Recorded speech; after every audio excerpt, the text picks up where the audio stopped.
Well, hi, you guys. I don't know how this really works, but my name is Jamie Mayfield. I think you probably already know that. And I'm here today in my little craft castle. Maybe you could call it a craft shack. It's all in how you look at it, right? So, what I want to do is show you guys on the circular sock knitting machine. No, that's not what I want to do. That was the door. I'll show you the door. What I'm going to do is show you my circular sock machine. I was having a hard time going live. Sorry about this. Let's see. Can you see it better without the... No, we got to have a light. I'm an old lady. I got to have light. No, you guys can see it better without the light. So, let's see. If I move it over like that, then you can see it a whole lot better. So what I'm going to do is first I'm going to show you how to change colors. Now, I have already cast on with my waste yarn and I cut it off. Now, my half mark is right here, and I'm sorry that it's hard for you guys to see. I'm going to pull this waste yarn in front of this needle right here, which I always call this needle number 1. Okay? Now I'm going to bring my project yarn in, and I'm going to, well, my thing flipped back a little bit, and I am going to put that behind needle number 1. Now, if you can see that, you'll figure out how to change colors without dropping a stitch. So then I'm going to crank forward, and what I want to do, this is just practice, I'm going to show you how I change colors to make a contrasting heel and toe, okay? So let's get to a good spot, because we're going to go over how to make a heel at the same time.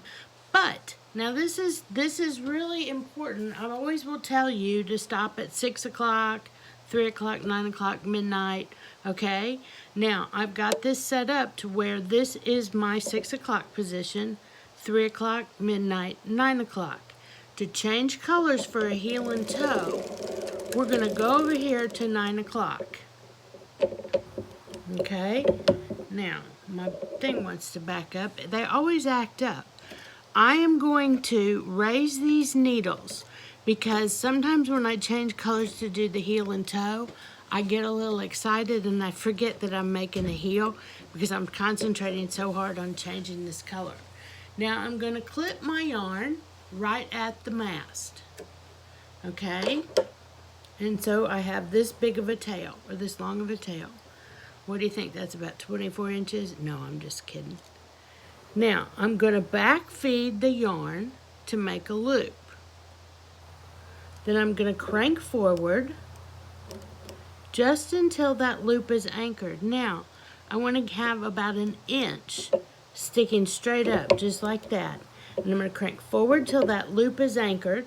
Now, I'm going to bring in my contrasting yarn. Now, just because I'm practicing this technique, I'm going to bring in, let's get the first yarn out of the way for now, and this is a way you do it, but you'll have to cut your yarn. You won't have any tails to weave in, but you will have to cut your yarn. There's ways to do it without cutting your yarn, but that's not what we're working on today. So I'm going to bring this yarn through through the loop that I've made, and I'm going to crank forward. Now you can see where the yarn change occurred. It occurred right here. We don't want the contrasting color to go through to this side of the machine, or else you'll have a stripe of contrasting color on top of your sock and that'll look funny. Now, most of the time I make a deep heel. This happens to be a 72 cylinder. So I'm going to put let's put 4 extra needles down. Now a deep heel uses more than half the needles. Okay?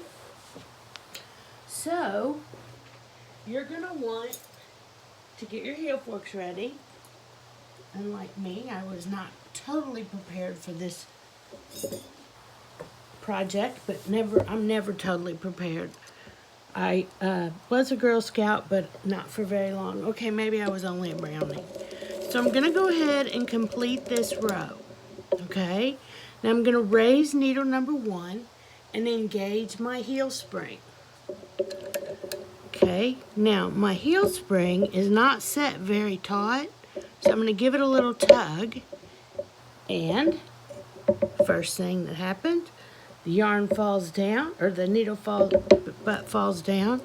It always does that when you're trying to make a video. I'm going to raise needle number 1 on this side. Crank back around. Now, did you notice that that one didn't knit? All I have to do to make that little guy over there knit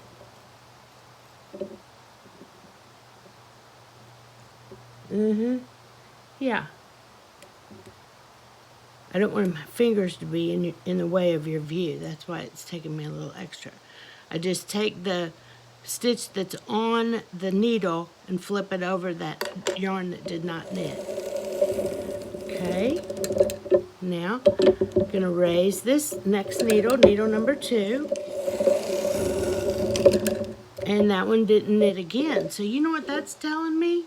That's telling me, girl, you better get yourself some downward pressure going on, because these people are watching you and they're messing up. Make that one knit. Okay, so now I'm going to erase the second needle on this side, and I'm going to come back around. Now, if you want really in-depth videos with HD, high speed, all that good stuff, you'll go to socktv.tv, where we make instructional videos every week, and I have 4 cameras pointing at me, and you get a better shot. So I'm installing my heel forks. Now, I want you to see how low I installed those heel forks. I didn't choke them up here, okay? So, I've raised that third needle. Anything I do on this side is a mirror image, the second side. So I raise that third needle. I'm going to raise the fourth needle. Raise the fourth needle. Now stick with me, because you might learn something here. Raise needle number 5. Raise needle number 5.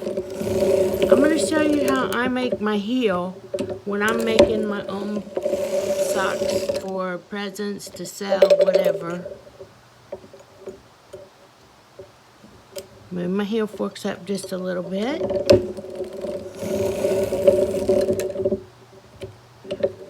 Let's see. Just raising one needle at a time, and I'm going to do that until I get to my target needles. Now this is a 72 slot cylinder, so I have my needles.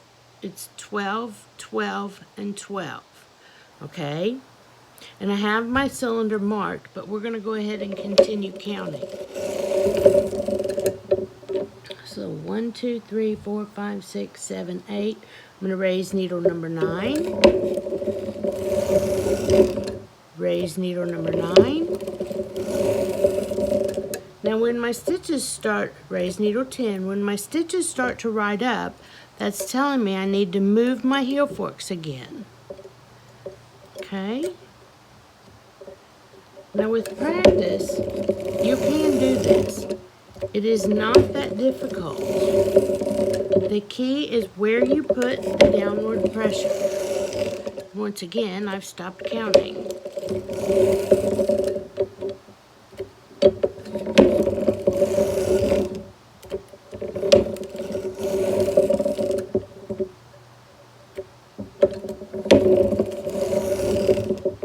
Raise one needle at a time and complete the row. Get my heel forks over here where they belong. And I've raised that needle. Raise this needle. Raise this needle. Now let's stop and do a count.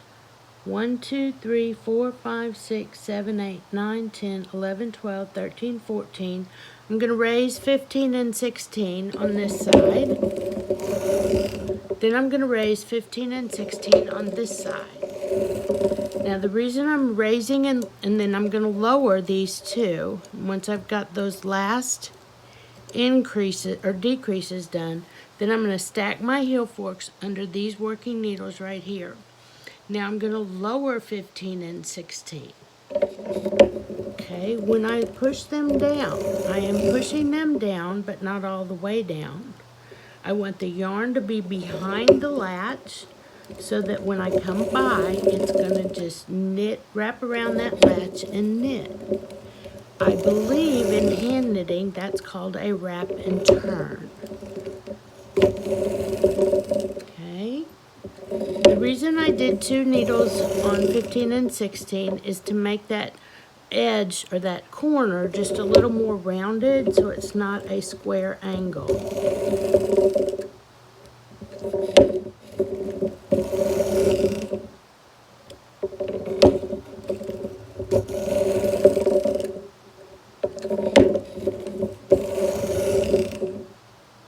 Alright.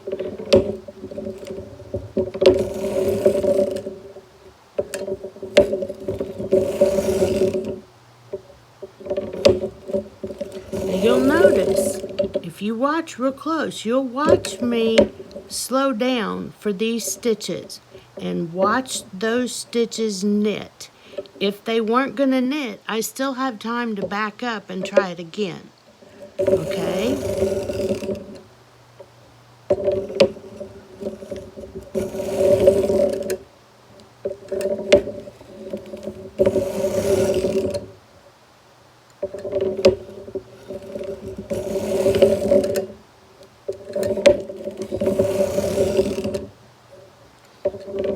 Now, are you having trouble with the little hole at the corner of where your heel and your toe,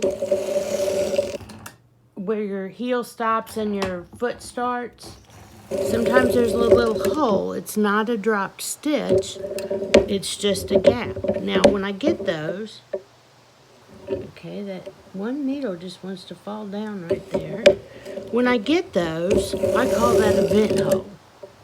I tell people these socks are so hot, you've got to have a little fresh air in there just so your feet don't get too hot. But really, they're not supposed to be there. And I'm going to show you my way that I learned from my friend Sue how not to have that hole. Now, I've been lowering 1 needle at a time. I have 2 needles on this side and 2 needles on this side that I still need to lower. But I'm going to lower this needle, the second needle. When I lower the second needle, that's the last time I go that direction. So I'm going to lower the second needle and my heel is finished. But you will remember that we have to change the yarn back to the project yarn. And so I'm going to make that first needle knit. Then I'm going to cut my yarn and do my faux Russian join, back feed the yarn through here. I still want about 1 inch or 2 sticking out so that it doesn't come through the sock. See, that's long enough. If it was short, it would poke through the outside of your sock after you wash it, and then it looks silly. All right, so I've anchored that loop, and I'm going to bring in the main color, not the contrasting color. Feed it through the mast and the yarn guide. And bring it down here through the, well, I'm not going to bring it through the yarn carrier. I'm going to bring it through this loop. Okay? Now, remember how I told you guys I always raise the needle. I'm going to lower these needles so I remember that once I get this anchored down, I'm going to be making the foot of the sock. So I'm going to lower the rest of these needles. Now when I lower these needles, I have to check and I have to double check. Then I have to check again to make sure that all those latches are open. So then I'm going to crank forward, still making sure that those latches are open, and I'll take off from my foot knitting. Now we're not going to knit a whole foot because I want to show you what we did.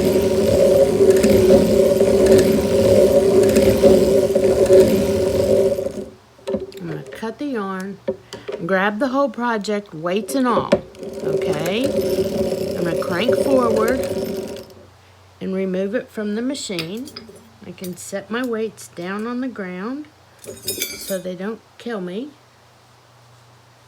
And here you can see the contrasting heel and how it looks, and that there's no gap on this side or this side. Ta-da! Hey, thanks for joining me. My name's Jamie Mayfield, and I've been to the School of Hard Socks. Now I have to figure out how to turn it off. That could take a little while. What do I do? There's no red button. Oh, I'm sure I want to stop streaming.